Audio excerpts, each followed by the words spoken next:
Au cours du forum Rebranding Africa à Bruxelles, la chef du gouvernement est revenue sur la position de son gouvernement pour les retours de la paix dans la partie est du pays.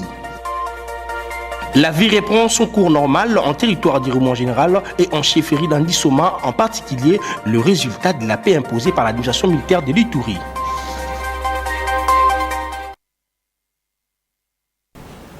Nous sommes à Kinshasa, capitale de la République démocratique du Congo. Mesdames et messieurs, bienvenue dans cette nouvelle session d'information à la télévision de l'éducation, place au développement des titres. C'était dans une activité dirigée par les premiers vice-présidents de l'Assemblée nationale que les différentes commissions permanentes de la Chambre basse du Parlement étaient installées officiellement le jeudi 17 octobre 2024. Suivez cet élément.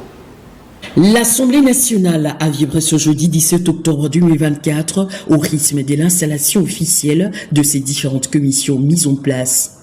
Sous la conduite de l'honorable premier vice-président de la Chambre basse du Parlement, le professeur Isaac Jean-Claude Chilumba Moussaou, le bureau a procédé à l'installation effective de ces 10 commissions permanentes dont les membres des bureaux respectifs ont été investis par la longue plénière intervenue du mercredi 16 octobre à 13h jusqu'au jeudi 17 octobre à 4h du matin. Le premier vice-président de l'Assemblée nationale, le professeur Isaac Jean-Claude Chilumba Moussaou, a installé officiellement les bureaux de 3 commissions, notamment la commission économique financière et contrôle budgétaire qui sera dirigée par le député national Guy Mafuta Kabongo. Cette commission a un rôle très important à jouer pendant cette session budgétaire en vue de doter le gouvernement de la République démocratique du Congo d'un budget conséquent pour lui permettre de faire face à plusieurs besoins d'État. Juste après le COFIN, le premier vice-président a installé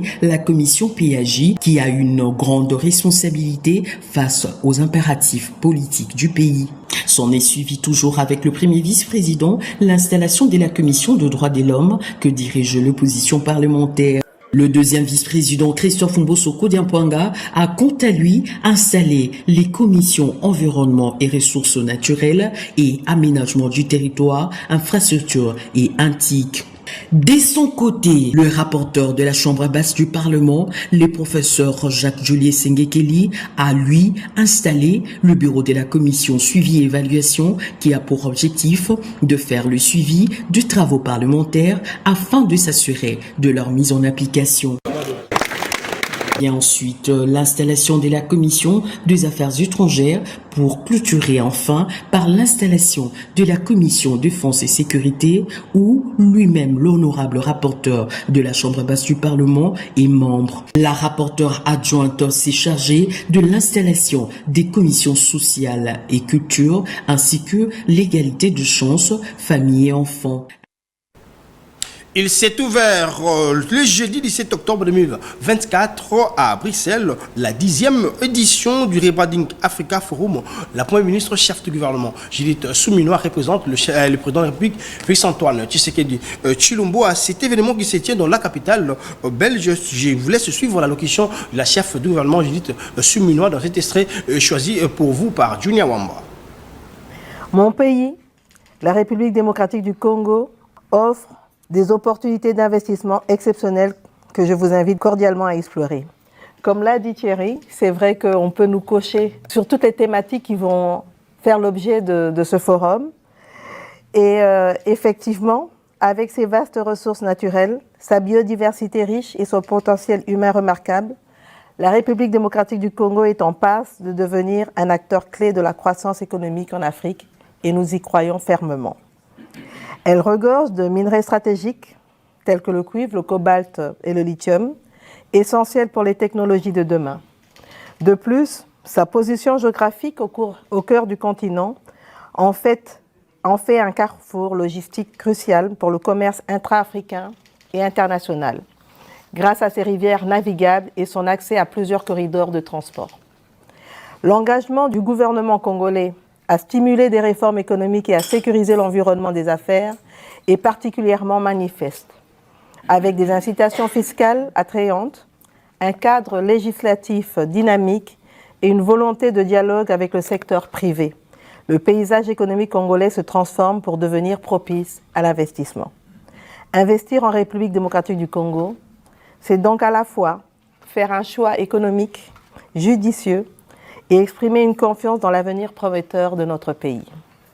En conclusion, il est impératif, tous ensemble, de saisir cette occasion unique pour établir des dialogues constructifs et forger des alliances qui favoriseront notre développement collectif.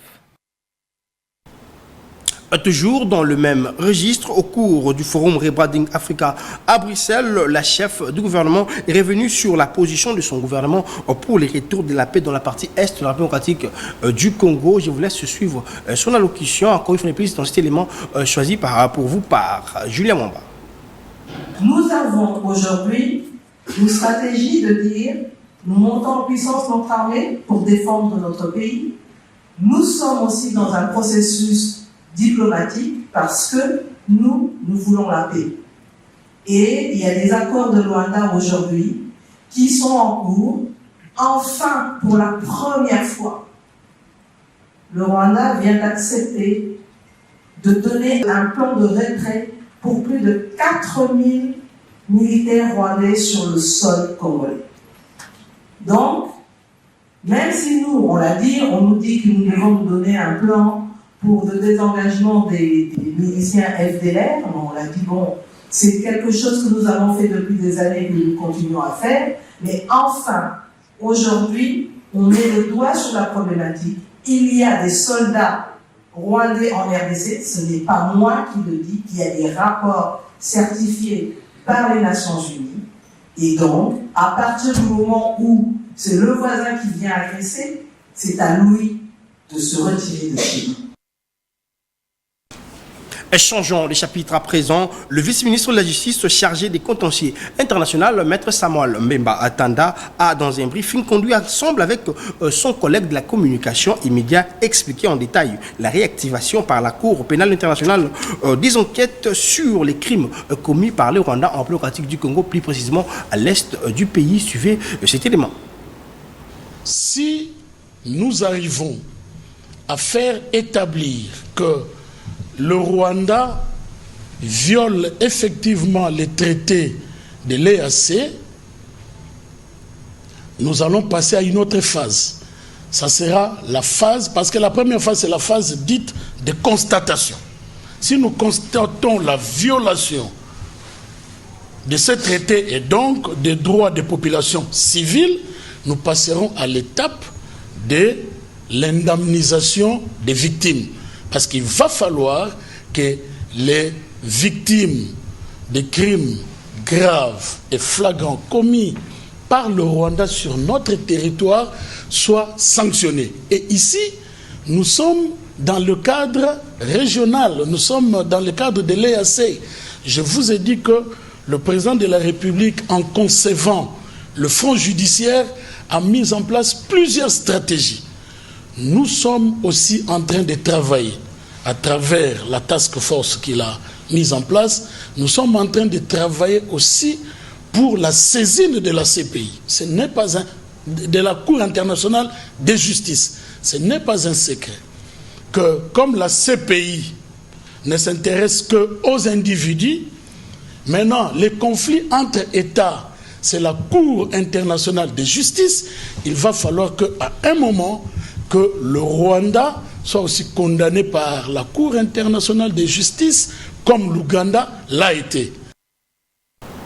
Parlant culture dans ces journaux, la salle des réunions du ministère de la Culture, Art et Patrimoine a servi de cadre pour les conseils administratifs du Fonds de promotion culturelle FPC le jeudi 17 octobre 2024. Une séance de travail est consacrée à la révision de certains textes du règlement d'ordre intérieur dans l'objectif d'améliorer le fonctionnement de cette institution. Plus de détails, suivez cet élément.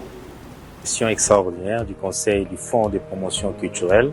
Toujours dans les cadres, n'est-ce pas, de doter à cet établissement, n'est-ce pas, des textes qu'il faut.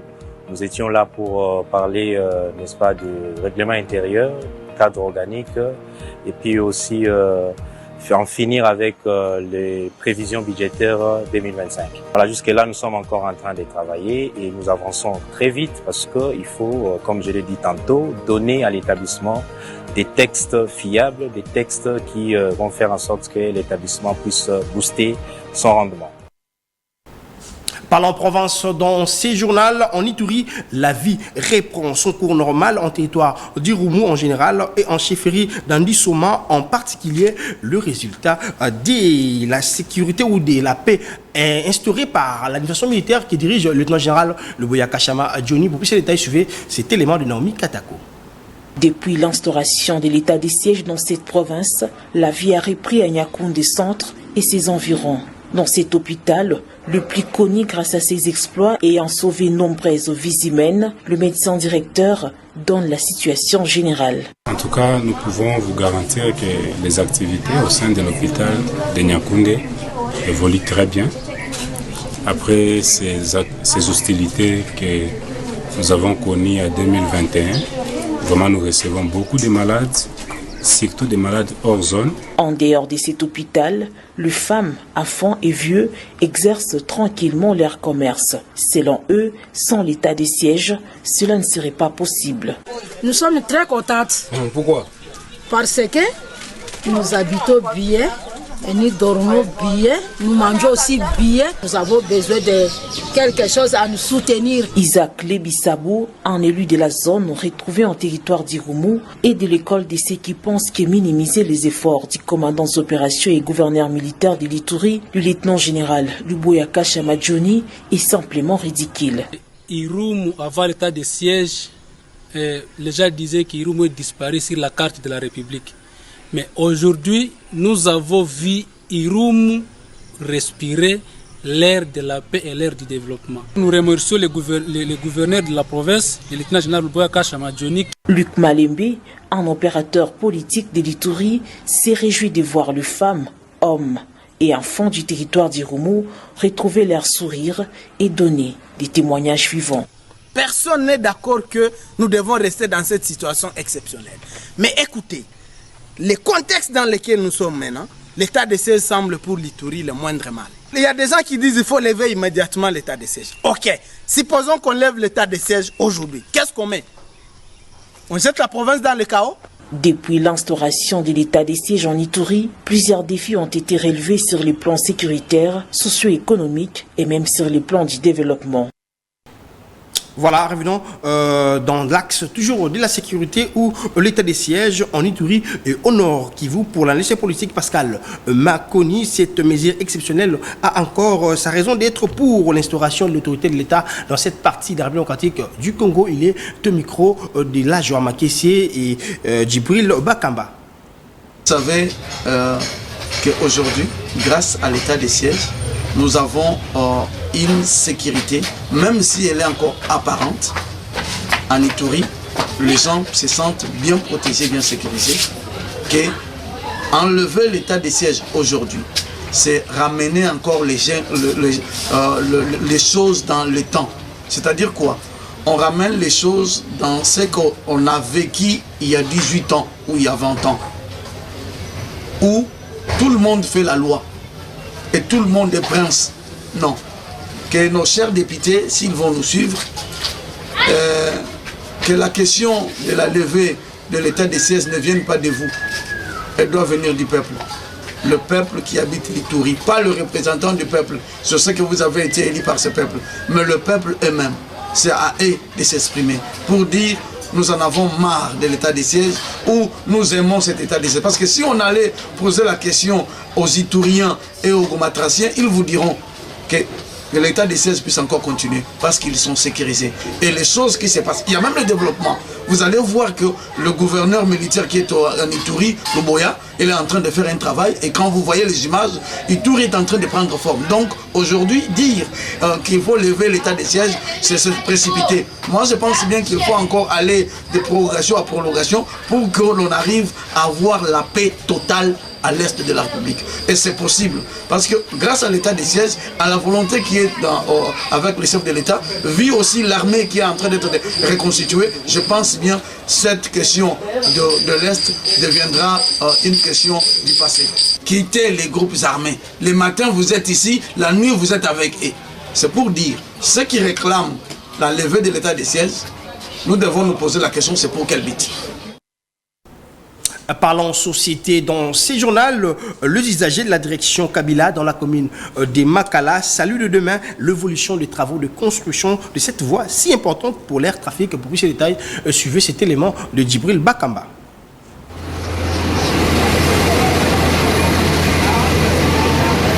Les habitants de la commune de Makala, précisément au quartier Kabila, dans sa direction qui porte le même nom, bénéficient d'une nouvelle infrastructure routière dans le cadre du projet Kin et Zobonga. Une route principale qui va de Kikwit jusqu'à Bypass, les travaux évoluent avec satisfaction et salués par la population. Vraiment, merci pour mes salles de Tambola. Nous sommes aussi à Zambaba de la Bango Nyoso. Après ça va au Makashi. Pour passer à mes salles, pour Moussala, il y a des bas au Sala de Moussala Moutomokote. Moussala Mboke de la Moussala Batunyoso. Vraiment, pour nous, à Pambola, on est sur la forme, mais thème qu'on a au Sala Missala, et au Sala Pe Bato. On est là, Mingi Barosepela. On va aussi faire la Bazandambo. Pour la première fois, Makadam est dans la direction. Ils sont au Botamia, on a Félix Kouitia, on a Topolia. Vraiment, développement est dans ma lame. Les Massali Boto Sepeli, qui moins appelle Salama, Belle Gondomari, Anzela, Wananzela, et à Moriko, Bako, Kumba Bibé. Il fallait ça, m'appelle l'État, Aza Okura, et à Bakambouana. Au Sepeli, Masala Moussala, les autres qui sont normales. Papa Nzanyon, Zotina, Ropenga Bekoma. Tous ces Pelanzela, et Makala, tous à la normale. Nisalo, Kitoko, ceci na biso na bacha na makalo ezali ke toleli mingi mpona makambo ya nzela soki kozwa nzela ya biso moko bonde na direction Kabila ti la direction Kimwenza tozelaki mpena ya trop le roi mpe bakonte na biso gouvernement provincial na gouvernement central nyonso nde bayoka kolela biso yango balanse nzela oyo ya Kabila na Kimwenza. Il faut noter que les usagers de cette route sont émus de joie et félicitent cette belle initiative du gouverneur. Parlons maintenant sport dans cette édition du journal de la télévision de l'éducation où on va prendre l'intervention de l'Espère Maison, l'un des journalistes de la rubrique sport de la rédaction au CBS. Il s'agit de Jerry Roméo Mamba à qui j'ai dit bonsoir. Bonsoir, M. Christian Lissou. Voilà, Jerry Roméo Mamba, vous en tant qu'analyste maison de la rédaction CBS Télévision, qu'est-ce qu'on peut retenir de manière bref du parcours des Léopards de la République du Congo aux éliminatoires de la CAN Maroc 2025? Christian Lissou, le RDC est en train de vivre vraiment à son heure de gloire. 4 matchs, 4 victoires, sans pour autant encaisser les moindres billes. Ça n'a jamais été arrivé depuis que le RDC participe aux éliminatoires de la CAN. Cette périple de victoires a commencé avec les Sili nationaux de la Guinée, ici au Stade des Martyrs. C'était un certain 1er septembre. La RDC avait bâti la Guinée sur le score d'1-0. Et 8 jours après, soit le 9 septembre, et la RDC va encore aller battre les Wallets de l'Éthiopie en terre tanzanienne sur le score de 2-0. Et maintenant, arrivé à la 3e journée, déjà la RDC donc, était conscient de des enjeux, sa façon de jouer, voilà. Et déjà, la RDC a maximisé toutes ses chances en gagnant la Tanzanie ici au Stade des Martyrs. C'était un certain 2 octobre grâce à Chassel Bemba. Et puis enfin, c'est clôturé cette série de victoires. Bon, c'est pas clôturé, mais dans la victoire... Pour la qualification de la voilà. C'était le 17 octobre contre les Tanzaniens. Maintenant, cette fois-ci, c'était à domicile. Toujours 2-0 grâce à Michel Elia aux ultimes minutes du temps réglementaire. Voilà, Jérôme Mwamba, tout en étant analyste ou journaliste politique ici dans la relation de CBS Télévision. Et avec cette équipe de la République démocratique du Congo, pensez-vous qu'il nous faut encore ajouter ou renforcer l'équipe ou bien garder l'ossature? Christian Lissoukou, d'abord on doit savoir qu'une équipe c'est d'abord un collectif. Et ce collectif est toujours géré par un coach qui aligne ou retire les joueurs selon les enjeux et les ententes. Donc si on doit rentrer en arrière un peu, donc on verra que lors de la CAN en Côte d'Ivoire, chaque match les Léopards encaissaient presque. Voilà. Aujourd'hui les Léopards n'encaissent presque plus. Ce qui n'est plus le cas. Oui. Voilà. Et aussi les Léopards n'arrivaient pas à marquer début dans un match. Maintenant avec ce système, les Léopards est en train de le faire. Donc, ça pourtant encaissé. Oui, donc c'est important encaissé. Certes, l'équipe de la République démocratique du Congo, oui, c'est vrai, a perdu Gaël Kakuta, mais on sent qu'avec l'arrivée des jeunes comme Noah Sadiki, Nathan Boukou, que vraiment cette équipe promet. Voilà, cette équipe promet, espérons, et nous sommes déjà qualifiés, attendons maintenant la suite, et nous espérons qu'il y aura des bonnes choses avec notre coach qui excelle toujours. Est-ce qu'on peut croire à lui?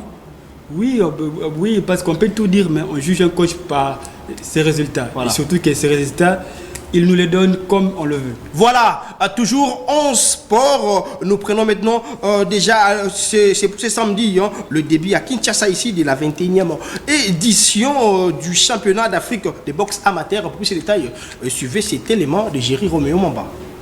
Après avoir été reporté à 2 reprises, le début de la 21e édition du championnat d'Afrique de boxe est confirmé pour ce 19 octobre au gymnase Jimélé du Stade de Martyrs, excepté la République démocratique du Congo, pays organisateur. Les 25 nations censées participer à ce tournoi qui aura lieu du 19 au 26 octobre 2024 sont déjà sur place.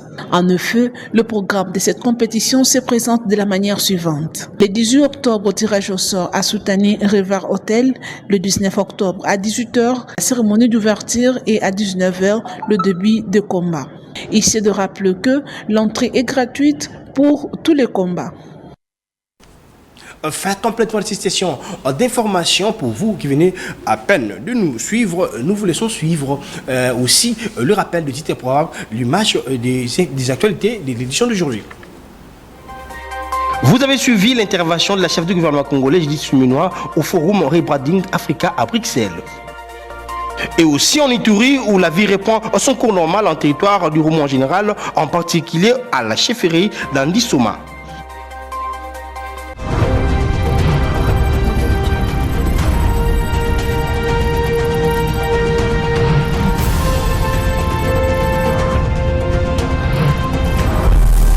Invitation aux diplômés d'État. Fête gratuite pour célébrer vos diplômes. Entrée gratuite, boissons, sandwich gratuits.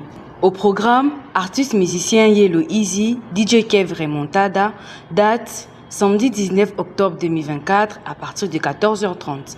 Lieu, concession AUK en face des Galitos, 31, avenue au commandement, Kinshasa Gombe. Téléphone pour info, plus 243 81 625 81 15.